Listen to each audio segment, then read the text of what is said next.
The spectacular Franschoek Pass has a great history in South Africa. It carries the distinction of being the first properly engineered road in South Africa. In addition, on the eastern side of the pass, the Joubert Bridge is the oldest stone-arched bridge still in use. There are 4 extremely sharp hairpin bends on the pass, of which the one near the summit goes through an arc of more than 300 degrees. The gradient on the northern ascent is 1 in 15 degrees, and the summit arrives at an altitude of 724 meters. The governor of the Cape Colony, Lord Charles Somerset, recognized the need for a road of this nature and authorized the construction of the pass in 1822. Major William Holloway was a military engineer. He was put in charge of the Royal Africa Corps, who consisted of approximately 250 soldiers.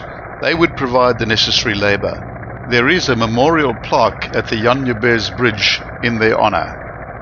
Holloway's excellent engineering effort stood the test of time for 100 years until the pass was rebuilt and rerouted in 1933.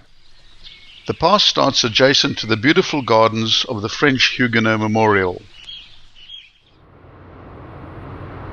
The road climbs at a fairly comfortable gradient of 1 in 15 all the way from the start to the summit. Along the lower reaches of the pass, there are some excellent wineries and eateries like Huegenot and Petit Ferme. When the first French settlers arrived to colonize this valley, it was known as Franschoek due to the large herds of elephant that used to roam here. The speed limit along this section of the ascent is 100 kilometers per hour. The road was tarred and widened in 1965. There are many safe laybys to stop and enjoy the beautiful views.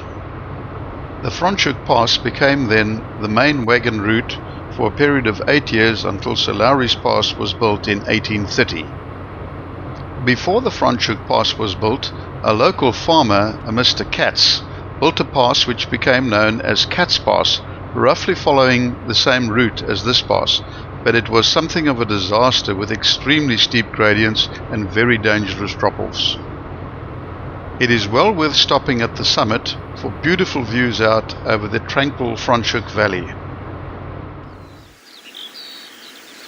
In 1688, 176 French Huguenot settlers settled this valley to begin their farming and wine-producing efforts. Governor Simon van der Stel recorded in his journal that he fully supported the efforts to build this important link to the east. The mountain range to the left is known as the Middagkransberg.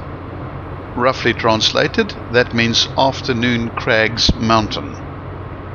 The road descends through a steep S-bend, taking the route down to the river gorge. The steepest gradient on any length of the pass is 1 in 7, and that's only for a very short section. The governor of the Cape Colony at that time was Sir Lord Charles Somerset, and he had his knuckles severely rapped by his British masters for overspending on this route. The band of soldiers known as the Royal Cape Corps were waiting to be shipped to Sierra Leone. They were a restless bunch, and the construction work would come in the nick of time to keep them out of mischief.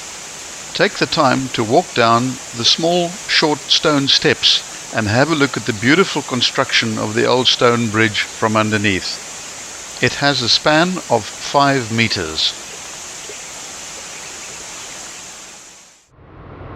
There are 2 more excellent view sites on the left-hand side of the road on this descent, and they are both well worth stopping at. The old stone bridge at Joubert's hut was declared a national monument in 1979. Major Holloway completed the entire pass by 1825 and reported to his superiors that the total cost had come to £8,390 sterling. The government created work during the Depression years of 1932 and 33, and the renewal and revamping of this pass was one of those projects.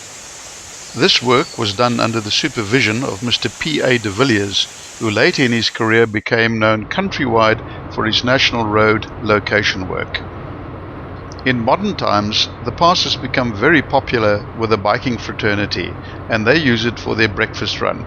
You need to be sharp and alert and on the lookout for motorcycle, especially so on Sunday mornings.